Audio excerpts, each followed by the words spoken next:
a wide shot just because everyone's taking it live.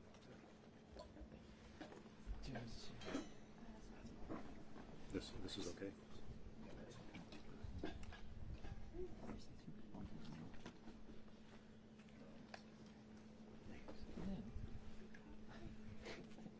Just watch your left foot. Left foot? Yeah, you're fine. Left foot, left foot, left foot. Thank you.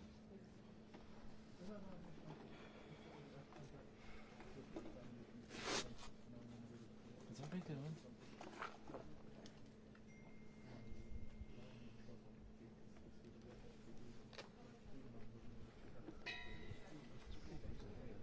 I can't believe they got us in this quickly. Yeah. The hotel to I know, here, it was such and a we're I was all not set expecting up. it. I thought this was going to take hours. What? What? What? Do you know what you're doing? Do you know what you're doing? Sir, sir. If you Do you know what you're doing? take a half step back, those are really wide angle lenses, and you'll, if the two of you move forward, you'll be in the shot as the ma'am in the white also. The farther y'all press forward, the more you're going to be in these shots. They're super wide angle. Thanks, Julio. Thank you.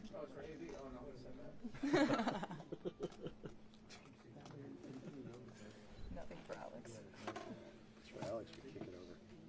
Alex, we're actually waiting for you to get up there. Oh, no. Right, so you're still in there for the walk-up? Yeah.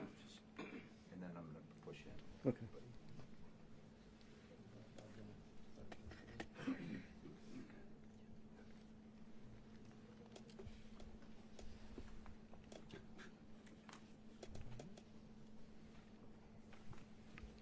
Test image. It's a handheld camera test image. Test image.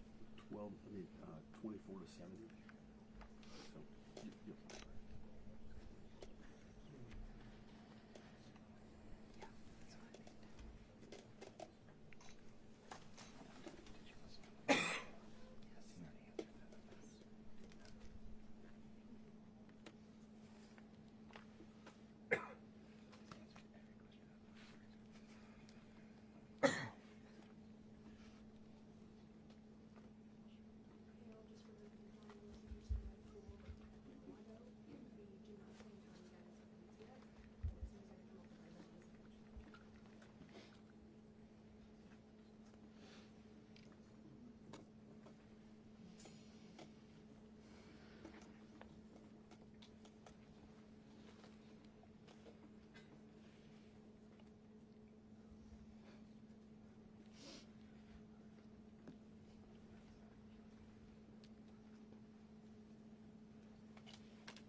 Peter, how do you feel about that? I'm fine with that.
20 seconds.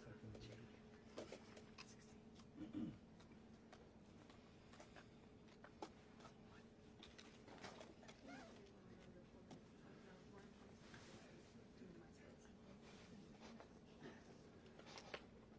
Flights are on a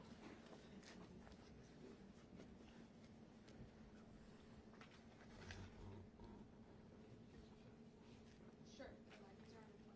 Minimize hits and taken.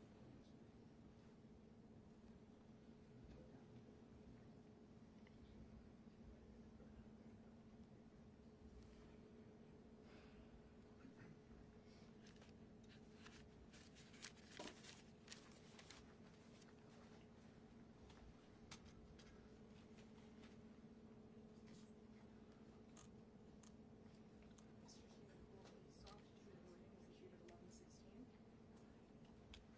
Stephen Poole, a soft true warning was issued at 11:16. A soft true warning was given at 11:16. Soft 2 minutes. 2 minutes.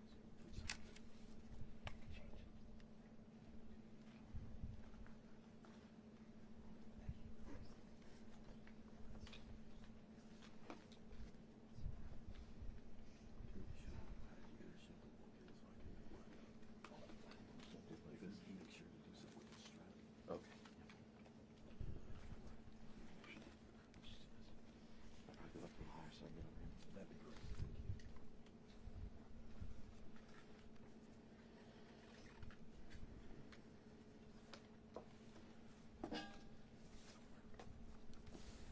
Thanks. So you can stay here, great. You can stay. I can stay. Fine. Okay.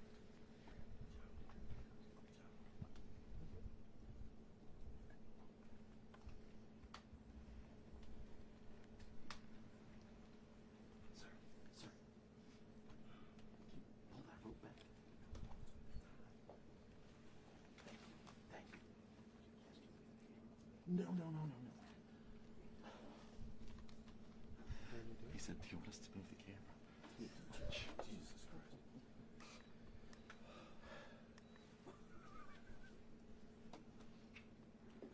Remember my first day?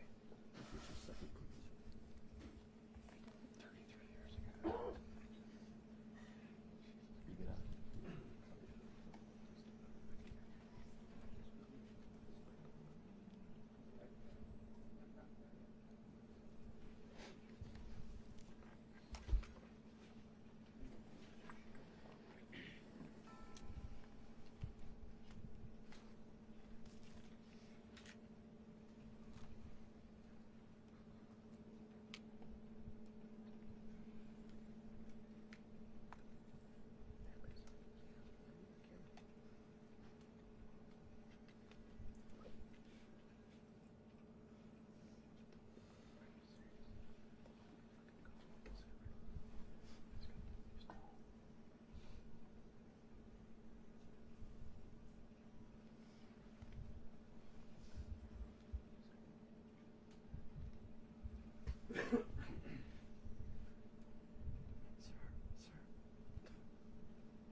Thanks, Julio. It's primarily an issue for the walkout. Right? The rope is pushing it. Thank you. Thank you. Thanks, Julio.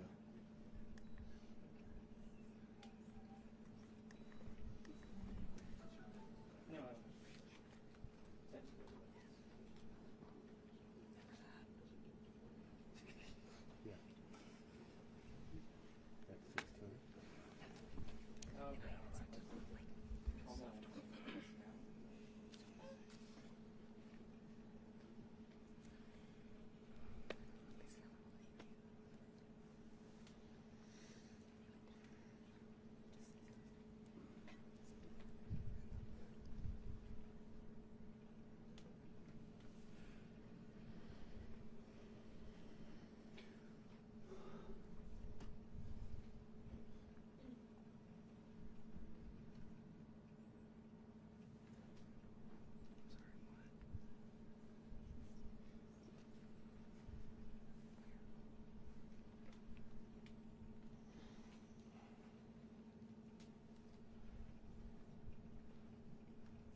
stoop guy.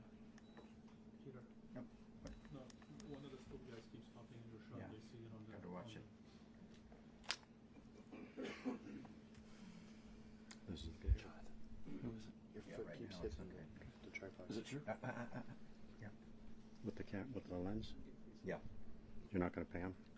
I will, but not right Okay. now. Not until he's come. Okay. Peter, which direction should I move my feet? To my right? To your right. Yeah. Is that better? Cool. Yeah. Again, it's in the shot. Okay. Yeah, just let me know. Just trying to figure it out. How about down here? Yeah. I mean, that's fine. That's fine. Okay.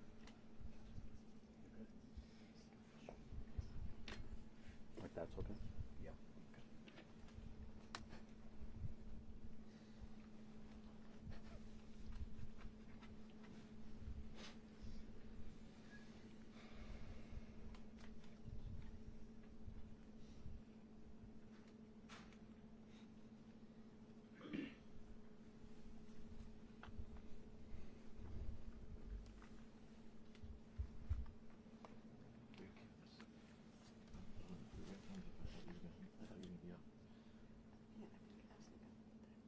Oh, yeah.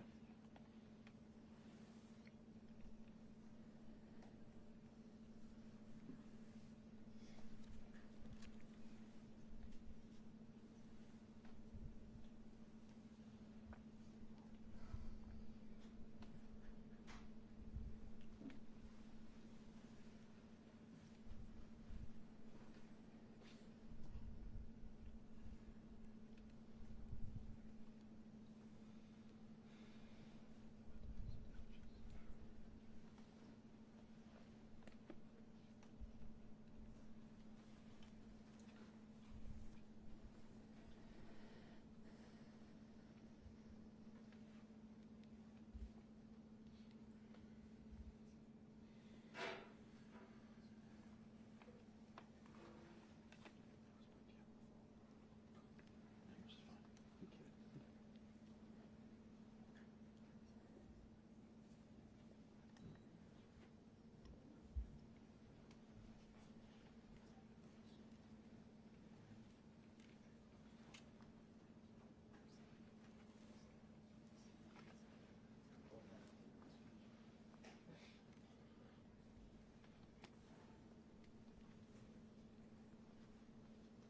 Obviously, you're saying like pull over along those, still no updated timing of this, but hopefully soon. I will update this paper and everything to you guys.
Yo. Fine. What's that? Can you stand on your back for the lock-in so we can actually see the floor? All I do is a bald head. Can you be 6'2"? No. If I'm on my butt, I can't see over their heads. I have a remote. Sam, look up. Let's see over whose head. You mean Tierney?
fine. Here we go. President is entering your room as a hold up to the new day.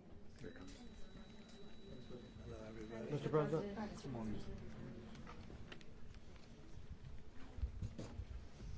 Okay, thank you very much. This is big stuff. We appreciate you being here. Late last night and early today, at my direction, the United States Armed Forces conducted an extraordinary military operation in the capital of Venezuela. Overwhelming American military power, air, land, and sea, was used to launch a spectacular assault. And it was an assault like people have not seen since World War II. It was a force against a heavily fortified military fortress in the heart of Caracas to bring outlaw dictator Nicolás Maduro to justice. This was one of the most stunning, effective, and powerful displays of American military might and competence in American history. And if you think about it, we've done some other good ones, like the attack on Soleimani, the attack on al-Baghdadi, and the obliteration and decimation of the Iran nuclear sites just recently in an operation known as Midnight Hammer. All perfectly executed and done. No nation in the world could achieve what America achieved yesterday, or frankly in just a short period of time. All Venezuelan military capacities were rendered powerless as the men and women of our military, working with U.S. law enforcement, successfully captured Maduro in the dead of night. It was dark. The lights of Caracas were largely turned off due to a certain expertise that we have. It was dark and it was deadly. But captured along with his wife, Celia Flores, both of whom now face American justice. Maduro and Flores have been indicted in the Southern District of New York, it's Jay Clayton, for their campaign of deadly narco-terrorism against the United States and its citizens. I want to thank the men and women of our military who achieved such an extraordinary success overnight with breathtaking speed, power, precision, and competence. You rarely see anything like it. You've seen some raids in this country that didn't go so well. They were an embarrassment. If you look back to Afghanistan, or if you look back to the Jimmy Carter days, they were different days. We're a respected country again, maybe like never before. These highly trained warriors, operating in collaboration with U.S. law enforcement, caught them in a very ready position. They were waiting for us. They knew we had many ships out in the sea, just sort of waiting. They knew we were coming. So they were in what's called a ready position. But they were completely overwhelmed and very quickly incapacitated. If you would have seen what I saw last night, you would have been very impressed. I'm not sure that you'll ever get to see it, but it was an incredible thing to see. Not a single American service member was killed, and not a single piece of American equipment was lost. We had many helicopters, many planes, many people involved in that fight. But think of that, not one piece of military equipment was lost, not one service member was, more importantly, killed. The United States military is the strongest and most fearsome military on the planet by far, with capabilities and skills our enemies can scarcely begin to imagine. We have the best equipment anywhere in the world. There's no equipment like what we have, and you see that even if you just look at the boats. You know, we've knocked out 97% of the drugs coming in by sea. 90%. Each boat kills 25, on average, 25,000 people. We knocked out 97%. And those drugs mostly come from a place called Venezuela. We're going to run the country until such time as we can do a safe, proper, and judicious transition. So we don't want to be involved with having somebody else get in and we have the same situation that we had for the last long period of years. So we are going to run the country until such time as we can do a safe, proper, and judicious transition. And it has to be judicious because that's what we're all about. We want peace, liberty, and justice for the great people of Venezuela, and that includes many from Venezuela that are now living in the United States and want to go back to their country. It's their homeland. We can't take a chance that somebody else takes over Venezuela that doesn't have the good of the Venezuelan people in mind. We've had decades of that. We're not going to let that happen. We're there now, and what people don't understand, but they understand as I say this, we're there now, but we're going to stay until such time as the proper transition can take place. So we're going to stay until such time as we're going to run it, essentially, until such time as a proper transition can take place. As everyone knows, the oil business in Venezuela has been a bust, a total bust, for a long period of time. They were pumping almost nothing by comparison to what they could have been pumping and what could have taken place.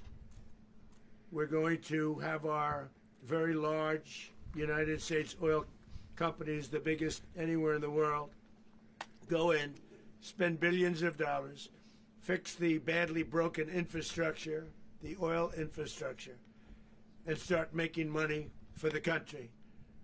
And we are ready to stage a second and much larger attack if we need to do so. So we were prepared to do a second wave if we needed to do so. We actually assumed that a second wave would be necessary, but now it's probably not. The first wave, if you'd like to call it that, the first attack was so successful, we probably don't have to do a second, but we're prepared to do a second wave, a much bigger wave, actually. This was pinpoint, but we have a much bigger wave that probably won't have to do. This partnership of Venezuela with the United States of America, a country that everybody wants to be involved with because of what we were able to do and accomplish, will make the people of Venezuela rich, independent, and safe. And it will also make the many, many people from Venezuela that are living in the United States extremely happy. They suffered. They suffered. So much was taken from them. They're not going to suffer anymore. The illegitimate dictator Maduro was the kingpin of a vast criminal network responsible for trafficking colossal amounts of deadly and illicit drugs into the United States. As alleged in the indictment, he personally oversaw the vicious cartel known as Cartel de las Solas, which flooded our nation with lethal poison, responsible for the deaths of countless Americans, many, many Americans. Hundreds of thousands over the years of Americans died because of him. Maduro and his wife will soon face the full might of American justice and stand trial on American soil. Right now they're on a ship. They'll be heading to ultimately New York, and then a decision will be made, I assume, between New York and Miami or Florida. But we have people where the overwhelming evidence of their crimes will be presented in a court of law. And I've seen it. I've seen what we have. It's both horrible and breathtaking that something like this could have been allowed to take place. For many years after his term as president of Venezuela expired, Maduro remained in power and waged a ceaseless campaign of violence, terror, and subversion against the United States of America, threatening not only our people, but the stability of the entire region. And you all saw it. In addition to trafficking gigantic amounts of illegal drugs that inflicted untold suffering and human destruction all over the country, all over in particular the United States, Maduro sent savage and murderous gangs, including the bloodthirsty prison gang Tren de Aragua, to terrorize American communities nationwide, and he did indeed. They were in Colorado. They took over apartment complexes. They cut the fingers off people if they called police. They were brutal, but they're not so brutal now. And I just have to congratulate our military, Pete and everybody, and our National Guard, because the job that they've done, whether it's in Washington, D.C., where we have a totally safe city, where it was one of the most unsafe cities anywhere in the world, frankly, and now we have no crime in Washington, D.C. We haven't had a killing. We had the terrorist attack a few weeks ago. A little bit of a different kind of a threat, but we haven't had a killing in a long period of time, 6-7 months. We used to have on average two a week in Washington, our capital. We don't have that anymore. The restaurants are opening. Everyone's happy. They're going, they're walking their daughters, they're walking their children, their wives, they walk to restaurants. Restaurants are opening all over Washington, D.C. So I want to thank the National Guard. I want to thank our military. And I want to thank law enforcement. It's been amazing. And they should do it with more cities. We're doing it, as you know, and we're doing it in Memphis, Tennessee right now, and crime is down. We've just sort of started a few weeks ago, but crime is down now 77%. And the governor of Louisiana called, great person, and he wanted us to help him, as you know, in a certain very nice part of Louisiana, and we have done that. It was a rough section, and we have crime down. I understand it's down to almost nothing already after 2.5 weeks. New Orleans, it's down to almost nothing, and we've only been there for 2.5 weeks. Can't imagine why governors wouldn't want us to help. We also helped, as you know, in Chicago. Then crime went down a little bit there. We did a very small help because we had no working ability with the governor. The governor was a disaster, and the mayor was a disaster. But it knocked down crime. But we're pulling out of there. When they need us, we'll know. You'll know. You'll be writing about it. And likewise, Los Angeles, where we saved Los Angeles early on, where the head of the police department made a statement that if the federal government didn't come in, we would have lost Los Angeles. That's long after the fires. That's when they had the riots in Los Angeles. We did a great job. Got no credit for it whatsoever, but that's okay. It doesn't matter. We don't need the credit. But we'll be pulling out when they need us. They'll call, or we'll go back if we have to. We'll go back. But we did a great job in various cities. But the place that we're very proud of is Washington, D.C., because it's our nation's capital. We took it from being a crime-ridden mess to being one of the safest cities in the country. But the gangs that they sent raped, tortured, and murdered American women and children. They were in all of the cities I mentioned, Tren de Aragua. And they were sent by Maduro to terrorize our people, and now Maduro will never again be able to threaten an American citizen or anybody from Venezuela. There will no longer be threats. For years I've highlighted the stories of those innocent Americans whose lives were so heartlessly robbed by this Venezuelan terrorist organization. Really one of the worst. One of the worst, they say the worst. Americans like 12-year-old Jocelyn Nungary from Houston. Beautiful Jocelyn Nungary, what happened to her? They, as you know, they kidnapped, assaulted, and murdered by Tren de Aragua animals. They murdered Jocelyn and left her dead under the bridge. There was a bridge that will never be the same to so many people after seeing what happened. As I've said many times, the Maduro regime emptied out their prisons, sent their worst and most violent monsters into the United States, to steal American lives. And they came from mental institutions and insane asylums. They came from prisons and jails.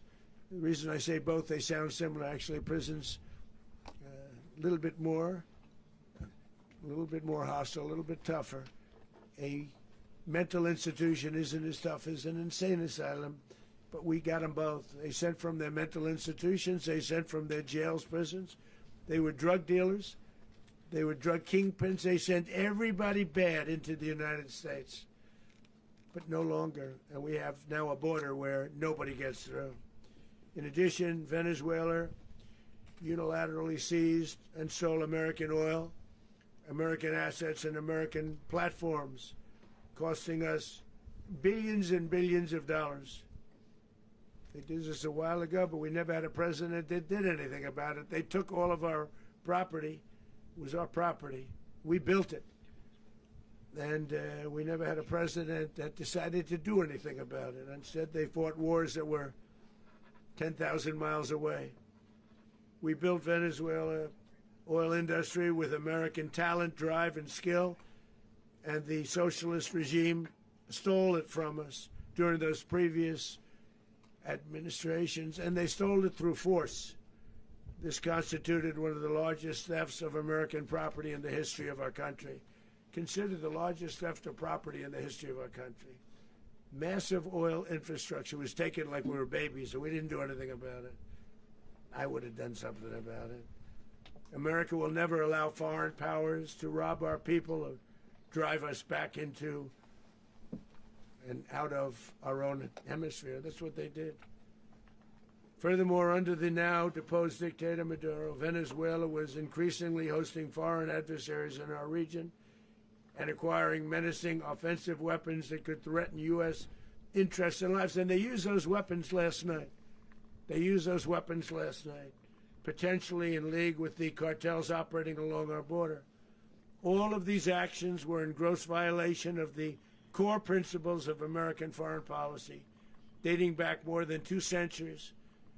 And not anymore. All the way back, it dated to the Monroe Doctrines. And the Monroe Doctrine is a big deal. But we've superseded it by a lot. By a real lot. They now call it the Donroe Document. I don't know. It's Monroe Doctrine. We sort of forgot about it. It was very important, but we forgot about it. We don't forget about it anymore. Under our new national security strategy, American dominance in the Western Hemisphere will never be questioned again. Won't happen. So just in concluding, for decades, other administrations have neglected or even contributed to these growing security threats in the Western Hemisphere. Under the Trump administration, we are reasserting American power in a very powerful way in our home region. And our home region is very different than it was just a short while ago. The future will be, and we did this in my first term. We had great dominance in my first term, and we have far greater dominance right now. Everyone's coming back to us. The future will be determined by the ability to protect commerce and territory and resources that are core to national security. These are core to our national security. Just like tariffs are, they've made our country rich, and they've made our national security stronger than ever before. But these are the iron laws that have always determined global power. And we're going to keep it that way. We will secure our borders. We will stop the terrorists. We will crash the cartels, and we will defend our citizens against all threats, foreign and domestic.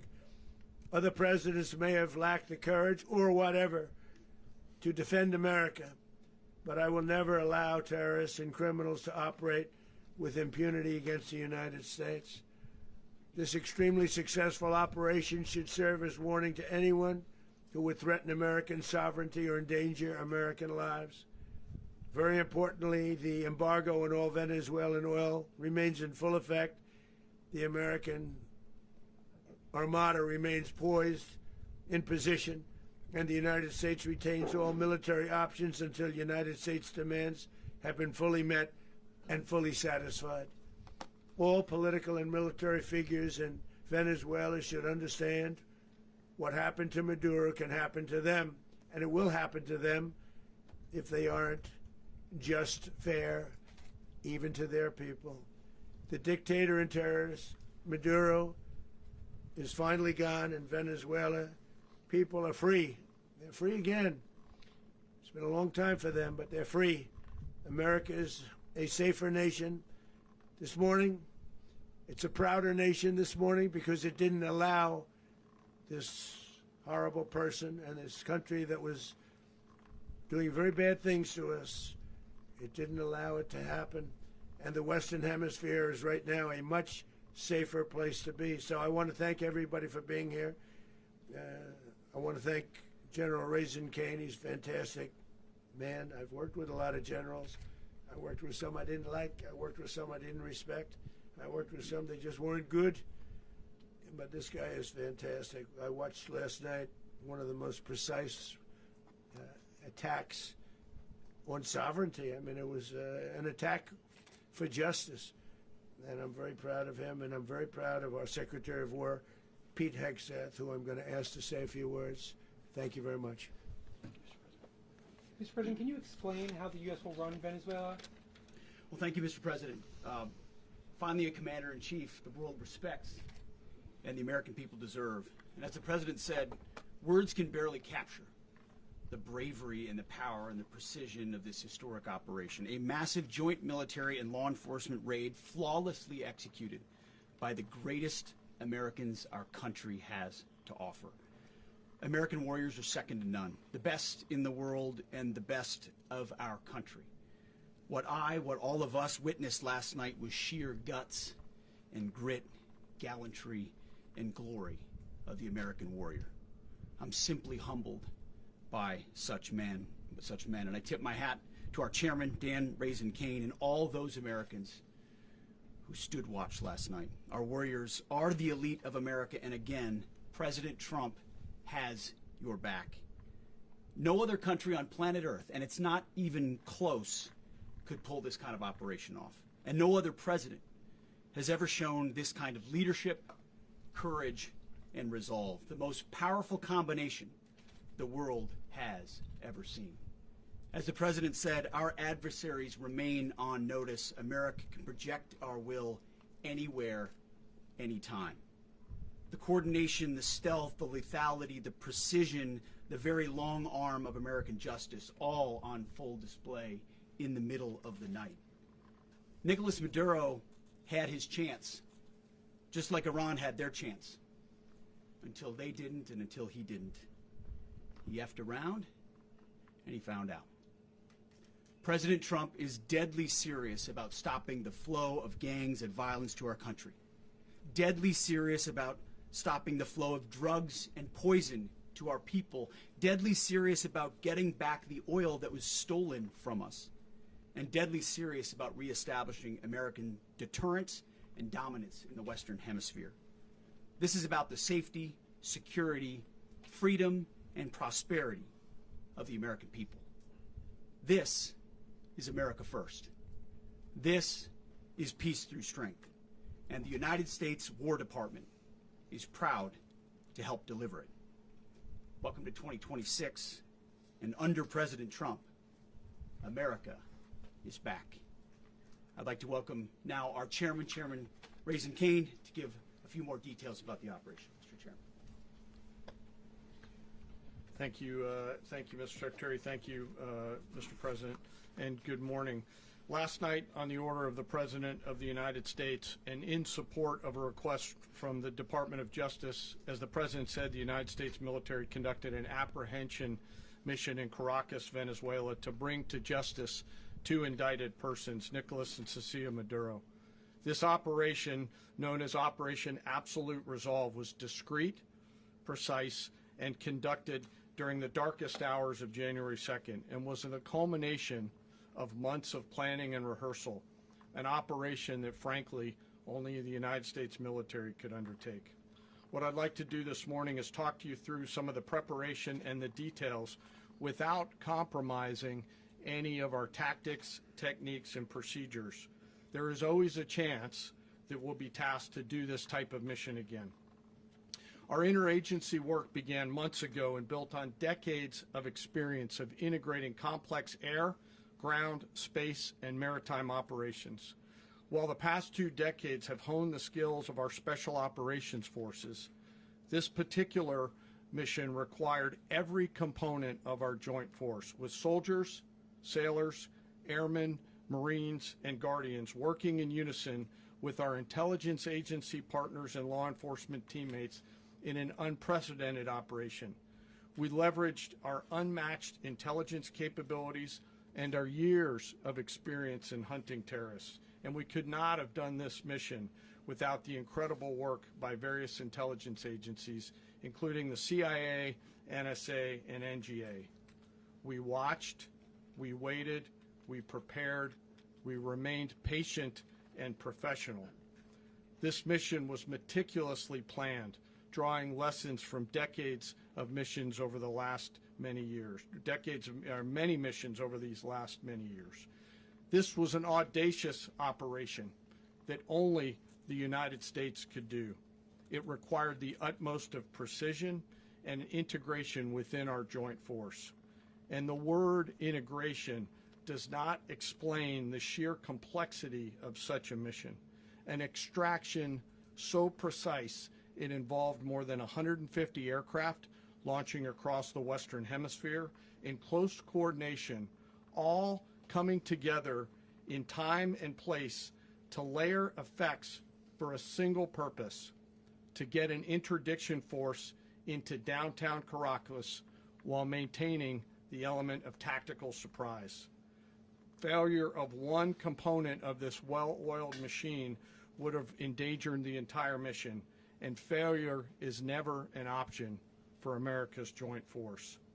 Those in the air over Caracas last night were willing to give their lives for those on the ground and in the helicopters. Let me talk a little bit about the preparation. After months of work by our intelligence teammates to find Maduro and understand how he moved, where he lived, where he traveled, what he ate, what he wore, what were his pets, in early December, our force was set pending a series of aligned events.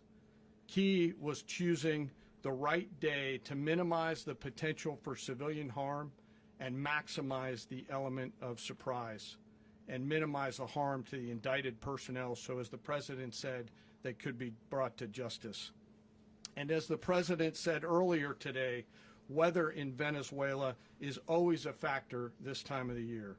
And over the weeks through Christmas and New Year's, the men and women of the United States military sat ready, patiently waiting for the right triggers to be met and the President to order us into action. Last night, the weather broke just enough, clearing a path that only the most skilled aviators in the world could maneuver through. Ocean, mountain, low cloud ceilings, but when tasked with a mission, this organization does not quit. At 10:46 p.m. Eastern Time last night, the President ordered the United States military to move forward with this mission. He said to us, and we appreciate it, Mr. President, good luck and Godspeed. And those words were transmitted to the entire joint force. Over the course of the night, aircraft began launching from 20 different bases on land and sea across the Western Hemisphere. In total, more than 150 aircraft, bombers, fighters, intelligence, reconnaissance, surveillance, rotary wing were in the air last night.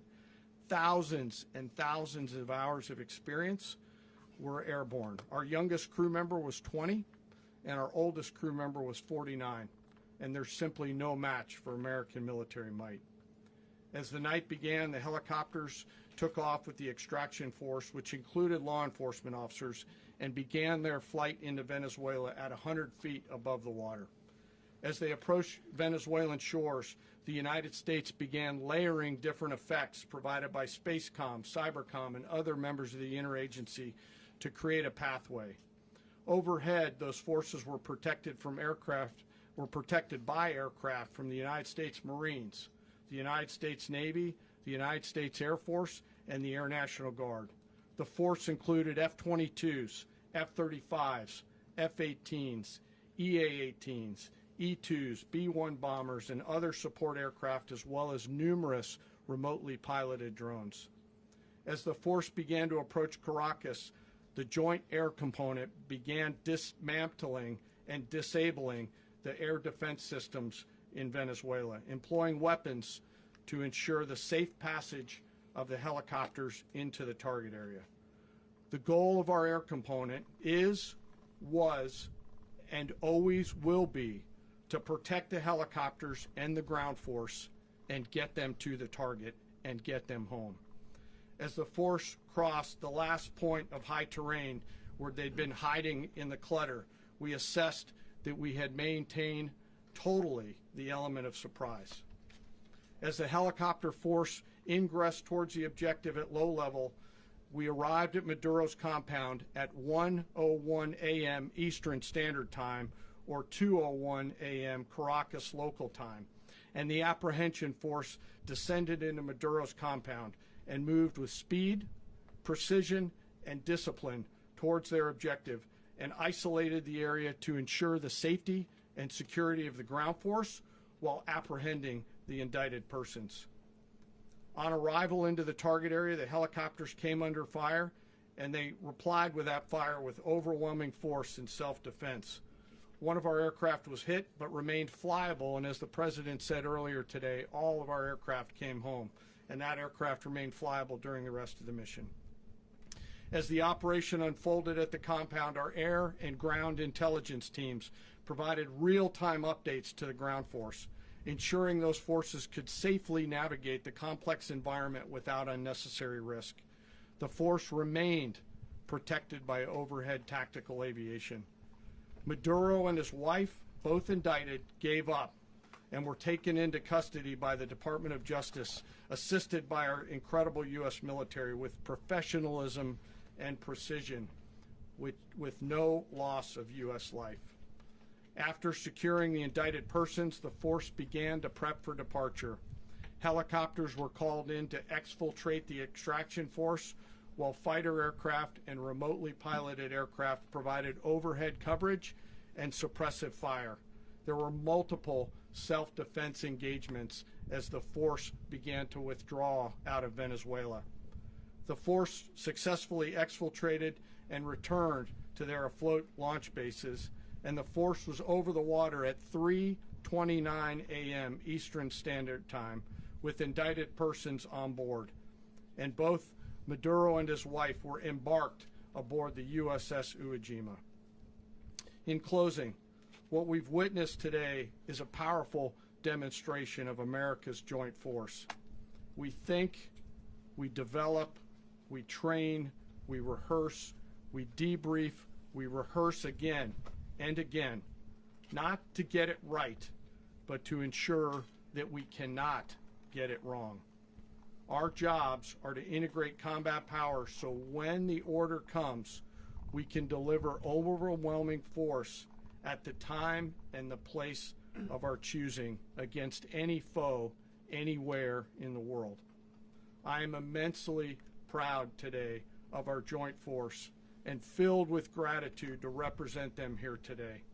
There is simply no mission too difficult for these incredible professionals and the families that stand by them and support them. As we stand here this morning, our forces remain in the region at a high state of readiness, prepared to project power, defend themselves, and our interests in the region. This operation is a testament to the dedication and unwavering commitment to justice and our resolve to hold accountable those who threaten peace and stability. In closing, I want to express my heartfelt gratitude to the brave men and women who executed this mission. Their courage and tireless commitment to our nation are what makes us strong. Thank you, Mr. Secretary, and thank you, Mr. President. Well, I don't have much to add to what you've heard now, other than the following points. Nicolás Maduro was indicted in 2020 in the United States. He is not the legitimate president of Venezuela. That's not just us saying it. The first Trump administration, the Biden administration, the second Trump administration, none of those three recognized him. He's not recognized by the European Union and multiple countries around the world. He is a fugitive of American justice with a $50 million reward, which I guess we saved $50 million. And We should make sure. yeah, exactly. But Don't let anybody claim it.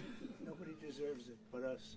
But I want to be clear about one thing. Nicolás Maduro had multiple opportunities to avoid this. He was provided multiple very, very, very generous offers and chose instead to act like a wild man, chose instead to play around. And the result is what we saw tonight.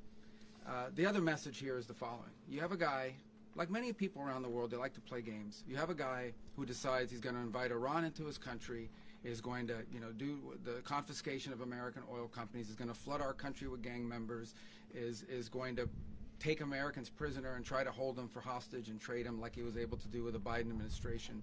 Basically likes to play games all this time and thinks nothing's going to happen. And I hope what people now understand is that we have a president. The 47th president of the United States is not a game player. When he tells you that he's going to do something, when he tells you he's going to address a problem, he means it. He actions it. I can tell you, I've watched this process now for 14, 15 years, been around it. Everybody talks. I'm going to do this. I'm going to do that. When I get there, we're going to do this. We're going to take. This is a president of action. Like, I don't understand yet how they haven't figured this out. And now, if you don't know, now you know. Because this is the way it's going to play out. And I think people need to understand that this is not a president that just talks and does letters and press conferences. And, if he says he's serious about something, he means it. And this is something that was a direct threat to the national interest of the United States, and the president addressed it. This is a president of peace, by the way. I told you what I just said earlier. This guy had multiple opportunities to find his way somewhere else and figure out another. He could have been living somewhere else right now very happy, but instead he wanted to play big boy. And so now, he's got other sets of problems on his hands. And but I think the message here should be for the world. Look, the president doesn't go out looking for people to pick fights with. He's not generally wants to get along with everybody. We'll talk and meet with anybody, but don't play games. Don't play games with this president's in office, because it's not going to turn out well. And so I hope that I guess that lesson was learned last night, and we hope it'll be instructive moving forward. Is that a message for Cuba? Mr. President. Mr. President. Mr. President. Mr. President. Mr. President. You said that the U.S. is going to run Venezuela. So who's in power right now? Well, we're going to be running it with a group, and we're going to make sure it's run properly. We're going to rebuild the oil infrastructure, which will cost billions of dollars. It'll be paid for by the oil companies directly. They will be reimbursed for what they're doing, but it's going to be paid. And we're going to get the oil flowing the way it should be. As you know, it was just a minor flow. It was actually a minor flow for what they have. But we're going to run it properly, and we're going to make sure the people of Venezuela are taken care of. We're going to make sure the people that were forced out of Venezuela by this thug are also taken care of. Mr. President. Mr. President. Mr. President, does the U.S. running the country mean that U.S. troops will be on the ground? How will that work? Well, they always say boots on the ground. So we're not afraid of boots on the ground if we have to have. We had boots on the ground last night at a very high level, actually. We're not afraid of it. We don't mind saying it. But we're going to make sure that that country is run properly. We're not doing this in vain. This is a very dangerous attack. This is an attack that could have gone very, very badly. Could have gone very badly. We could have lost a lot of people last night. We could have lost a lot of dignity. We could have lost a lot of equipment. The equipment is less important, but we could have lost a lot. And we're going to make sure that this is proper. We're there now. We're ready to go again if we have to. We're going to run the country right. It's going to be run very judiciously, very fairly. It's going to make a lot of money. We're going to give money to the people. We're going to reimburse people that were taken advantage of. We're going to take care of everybody. It's very important. We couldn't let them get away with it. They stole our oil. We built that whole industry there, and they just took it over like we were nothing. And we had a president that decided not to do anything about it. So we did something about it. We're late, but we did something about it. Yeah, please. Mr. President, can you explain the exact mechanism by which you're going to run the country? Are you going to designate a U.S. official to coordinate? It's all being done right now. We're designating people. We're talking to people. We're designating various people, and we're going to let you know who those people are. Mr. President. What's the group you mentioned that would run Venezuela? Well, it's largely going to be, for a period of time, the people that are standing right behind me. We're going to be running it. We're going to be bringing it back. It's a dead, I talk about a dead country. A year and a half ago, we were a dead country. Now we're the hottest country anywhere in the world. We're a country doing better than any country anywhere in the world.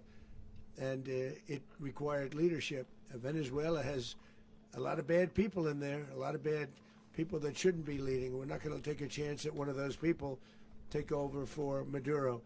So you can look at, and others, we have fantastic people, including people in the military.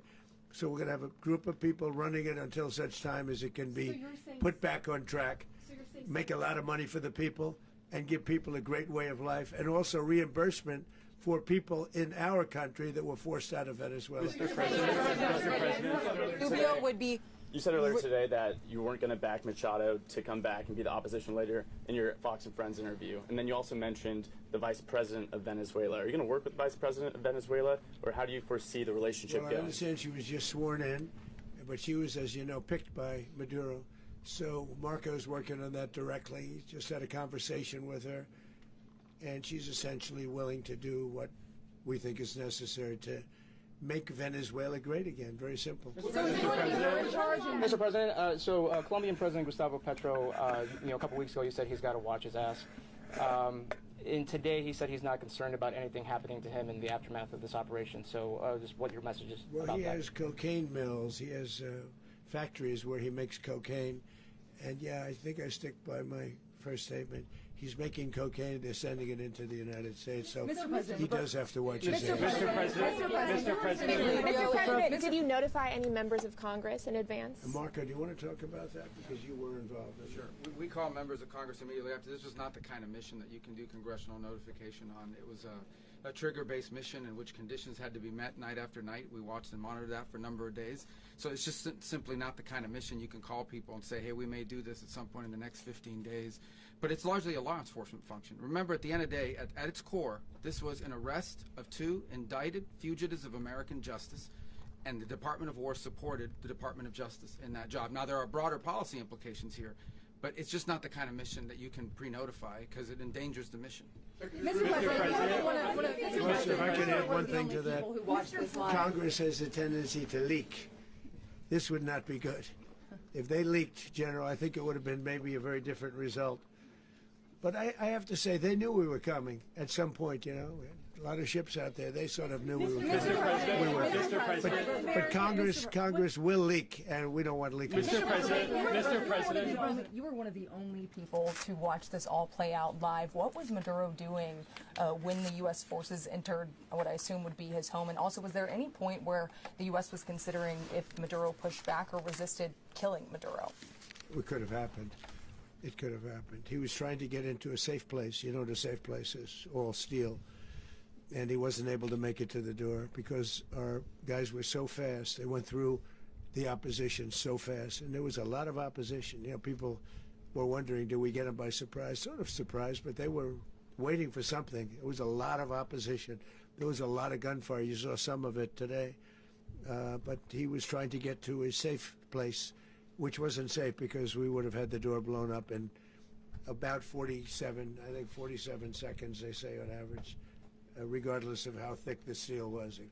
It was a very thick door. It was a very heavy door, but he was unable to get to that door. He made it to the door. He was unable to close it. So where is Maduro going to be?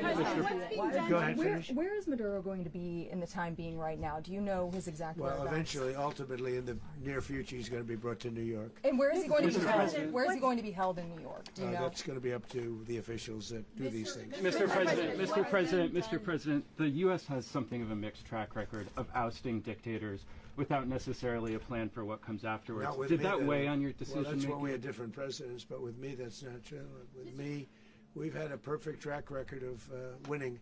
We win a lot, and we win. If you look at Soleimani, you look at al-Baghdadi, you look at the Midnight Hammer. Midnight Hammer was incredible. Right now, you wouldn't have peace in the Middle East. We have essentially peace in the Middle East because of that. If we weren't successful with Midnight Hammer, you wouldn't have peace in the Middle East. So with me, you've had a lot of victory. You've had only victories. You've had no losses. Yeah. Mr. President, can you? How long do you expect the U.S. to run Venezuela, and how soon do you want the Venezuelan people to hold elections? So I'd like to do it quickly, but it takes a period of time. You know, we're rebuilding. We have to rebuild their whole infrastructure. The infrastructure is rotted. It's actually very dangerous. It's blow-up territory. Oil is very dangerous. It's a very dangerous thing to take out of the ground. It can kill a lot of people. It has killed a lot of people doing just that. The infrastructure is old. It's rotted.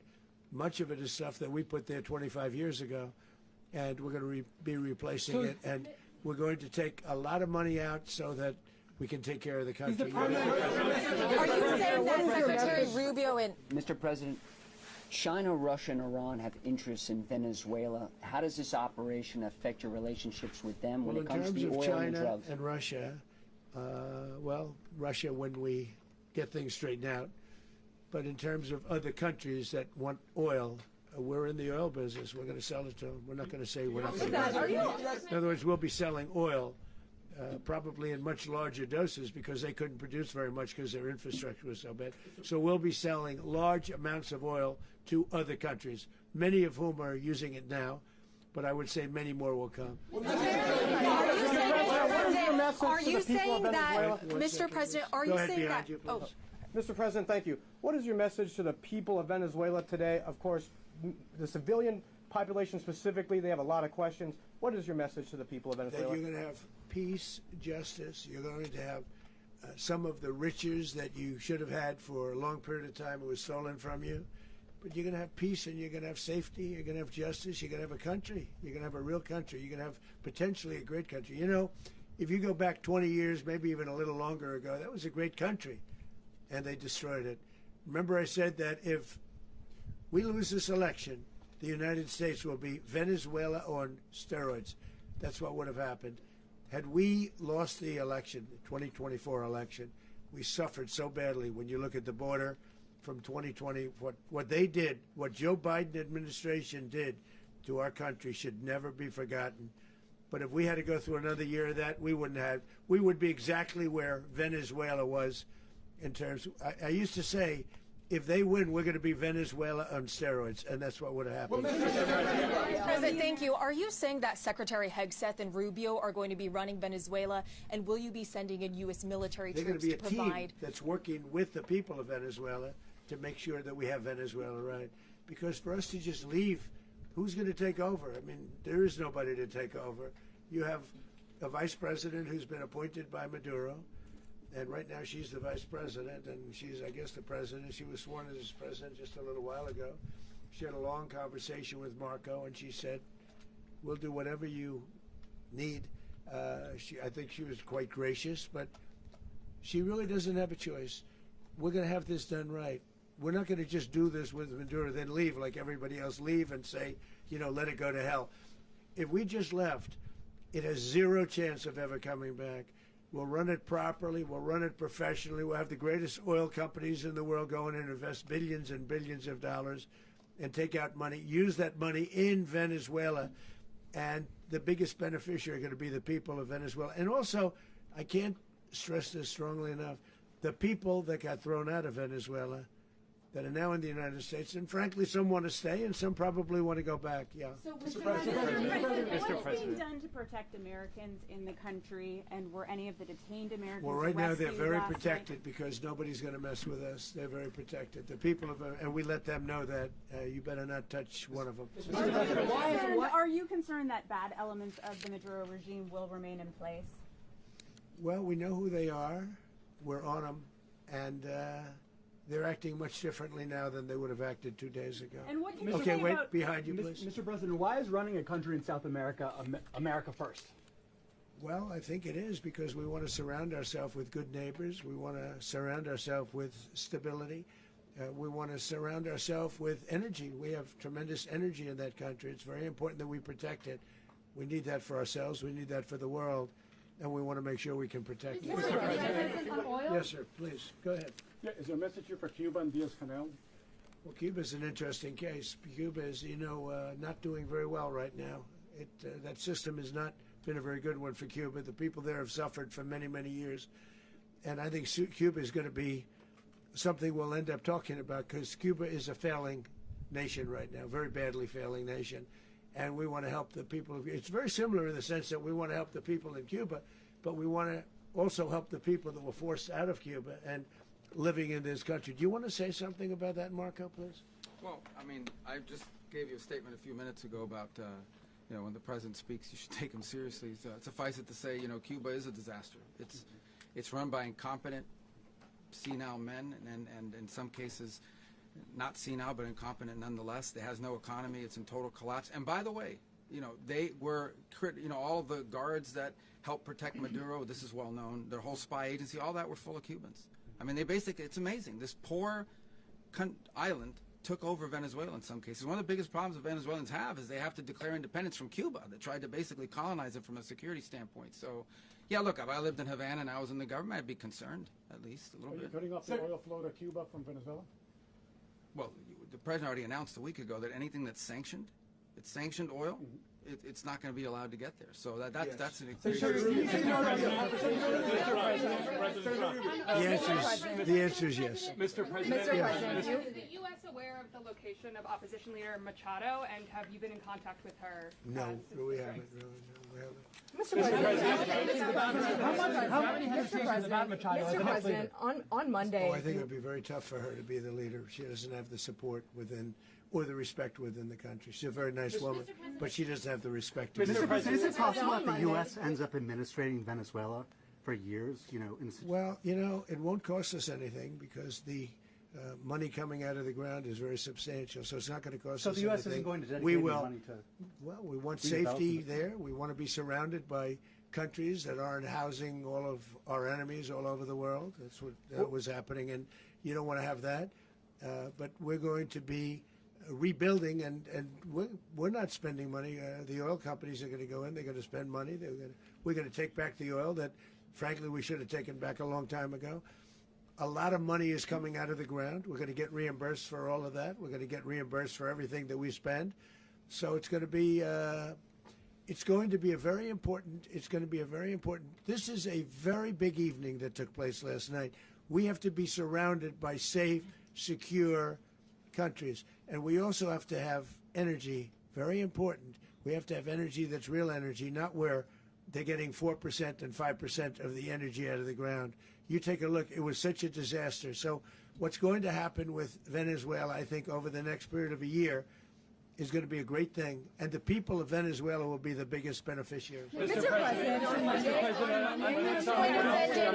U.S. military. Mr. President, thank you. What did you last speak to Maduro about when you spoke? And is the Well, US I don't want to at get war into with the Venezuela? conversations, but I did have conversations with him, and I said, you got to surrender. And I actually thought he was pretty close to doing so, but now he wished he did, yeah. Mr. President, can you explain, you said that Maduro is responsible for drug trafficking. You recently pardoned the former president of Honduras who was convicted on many drug trafficking. Can you explain how these two situations are different? And would you ever pardon Maduro? I endorsed, as you know, the winning president, the man who won in Honduras. I endorsed the man who won in Chile. I endorsed the man who won in Argentina. And we are doing very well with that whole group. What the man that I pardoned was, if you could equate it to us, he was treated like the Biden administration treated a man named Trump. That didn't work out too well for them. This was a man who was persecuted very unfairly. He was the head of the country. He was persecuted very unfairly. And there are a number of them. And we felt that it was a very unfair situation that happened to him. He's also a party member of the man who won. So obviously the people liked what I did. And one of the reasons that was done is because of the fact that the party in power felt very strongly that that man was treated very badly. I studied it very quickly, and then I studied it in great detail.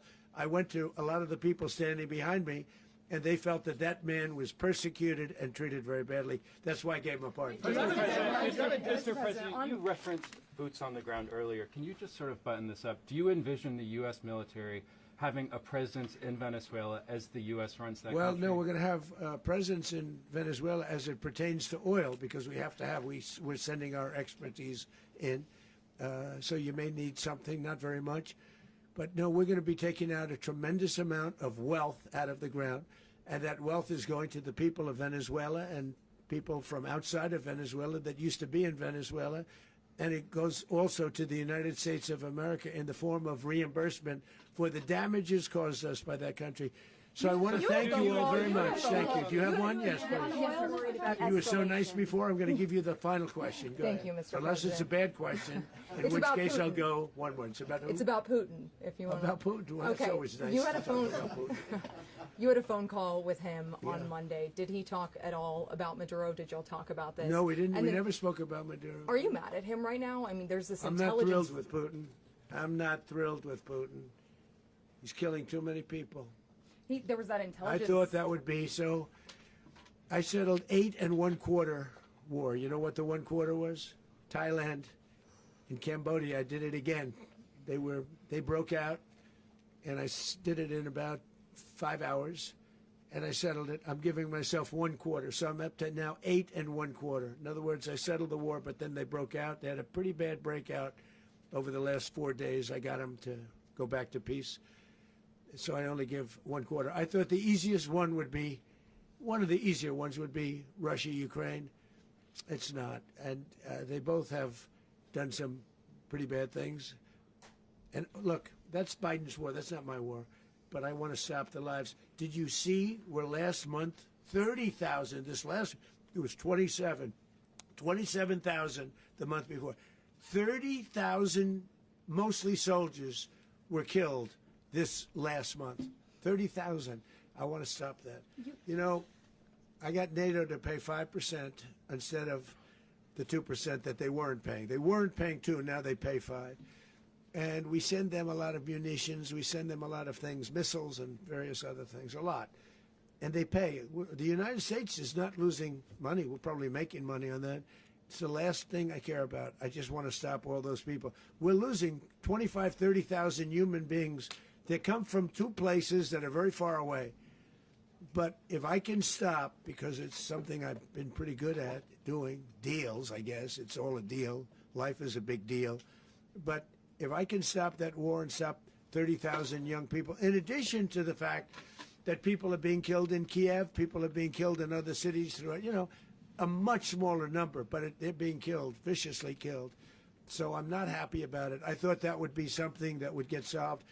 We have Mr. Witkoff here. I think that we're making progress, but that's a war that should have never happened. If I were president, it would have never happened. Putin says it. Everybody says it. If I were president, that would have never happened. But I inherited that war. That was Joe Biden, Zelensky, and Putin. I came into the situation, and it's a mess. And I will say this. I watched an operation last night that was so precise, that was so brilliant. I mean, it was incredible.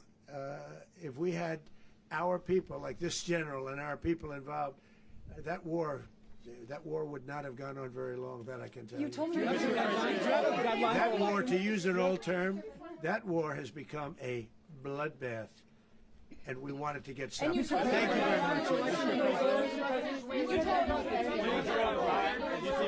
Concerned a rogue Venezuelan general to take over the country. Can you talk about your conversation with the vice president?